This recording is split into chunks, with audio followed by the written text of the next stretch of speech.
This news is brought to you by Bhushan Jewellers, Solan. Congress ने भाजपा पर आरोप लगाया है कि वह जनमत की चोरी कर रही है। कांग्रेस के अध्यक्ष कुलदीप सिंह राठौर ने कहा कि भारतीय जनता पार्टी जनपद चुने गए जनप्रतिनिधियों को जबरन अपने साथ मिलाने की कोशिश कर रही है। यहां पत्रकारों से बातचीत करते हुए कांग्रेस अध्यक्ष ने कहा कि कई जगहों से ऐसी शिकायतें आ रही हैं जिसमें जनप्रतिनिधियों को अपने साथ मिलाने के लिए भाजपा ने दबाव बनाया है। इस तरह का एक आरोप पिछले शिमला में भी एक जनप्रतिनिधि ने लगाया है। इसमें साफ दिखता है कि सत्ता हथियाने के लिए भाजपा किसी भी हद तक जा सकती है और शासन का दुरुपयोग कर सकती है। तफसील से कही है कि हिमाचल प्रदेश में ये पहली बार इस तरह की घटना प्रकाश में आई है कि एक निर्वाचित प्रतिनिधि उसे अगवा किया गया, 7 दिनों तक उसे इलीगल कन्फाइनमेंट में रखा गया, उस व्यक्ति के फ़ोन छीन लिए गए, उस व्यक्ति को किसी से बात करने की इजाज़त नहीं दी गई, यहाँ तक कि अपने परिवार से बात करने की इजाज़त भी नहीं दी गई और उस पर प्रलोभन दिया गया, दबाव बनाया गया कि वो भारतीय जनता पार्टी के प्रत्याशी के पक्ष में जो है वोट दे।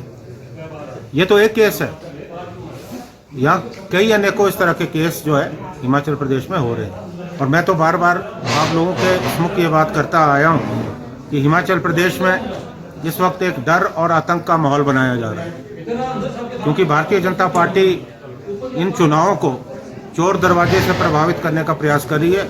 जनादेश इनको नहीं मिला लेकिन उस जनादेश को चुराने का जो है प्रयास कर रही है। मैं तो ये बात कहते आया हूँ और इस घटना के बाद जो मेरा स्टैंड है इट हैज़ बीन विंडिकेटेड।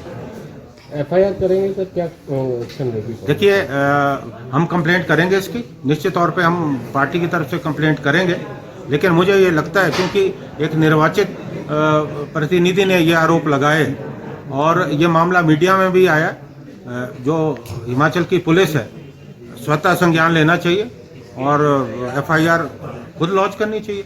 ये क्या डेस्परेशन? जब एक व्यक्ति ये कह रहा है कि मुझे भारतीय जनता पार्टी के प्रदेश कार्यालय में जो दीप कमल है वहाँ मुझे ले गए किसी वार्ता के बहाने और उसके बाद मुझे अगवा किया गया, तो इट इज सफिशिएंट।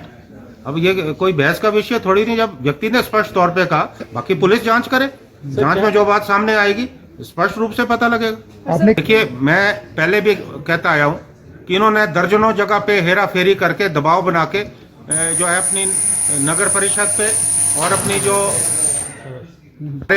ब्लॉक समितिज है वहाँ इन्होंने कब्जा करने का प्रयास किया। मैं तो ये भी कहता हूँ कि मुख्यमंत्री का जो अपना जिला है, जो जिला परिषद का वहाँ अध्यक्ष बना है, मैं उनसे पूछना चाहता हूँ क्या वो भारतीय जनता पार्टी के समर्थन से जीता है? उसने तो भारतीय जनता पार्टी के उम्मीदवार को हराया है, जिसको ये समर्थन कर रहे थे उसको अध्यक्ष बना दिया गया। तो ये कैसा लोकतंत्र है? आप तो अपने लोगों के साथ भी अन्याय कर रहे हो। जिन लोगों का आपने समर्थन किया, जो आपके समर्थन से जीत के आए, आज आप उन लोगों को बिठा रहे हो जो आपके लोगों को हरा के चुनाव जीते हैं। तो ये what sort of democracy it is? ये मुझे मालूम है मुझे किसको लिखना है, that I will do. I am going to write. Divya Himachal TV के लिए शिमला से शकील कुरैशी की रिपोर्ट। पारंपरिक व आधुनिक आभूषणों को लेकर प्रदेश में ब्रांड बन चुका भूषण ज्वेलर्स सोलन अपने ग्राहकों के लिए विस्तृत रेंज उपलब्ध करवा रहा है। भूषण समूह लगातार 50 वर्षों से विभिन्न क्षेत्रों में अपनी सेवाएं दे रहा है और मात्र 5 वर्षों में ही आभूषणों की दुनिया में अपनी पहचान कायम कर चुका यह शोरूम अपने बेहतरीन डिजाइन के लिए ग्राहकों की पहली पसंद बन गया है।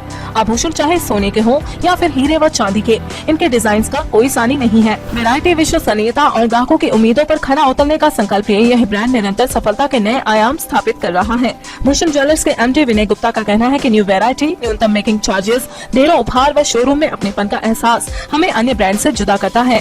इसी वजह से आज हम ग्राहकों के दिलों पर राज कर रहे हैं। तो अगर आप भी आभूषण खरीदना चाहते हैं तो चले आइए आज ही भूषण ज्वेलर्स सोलन।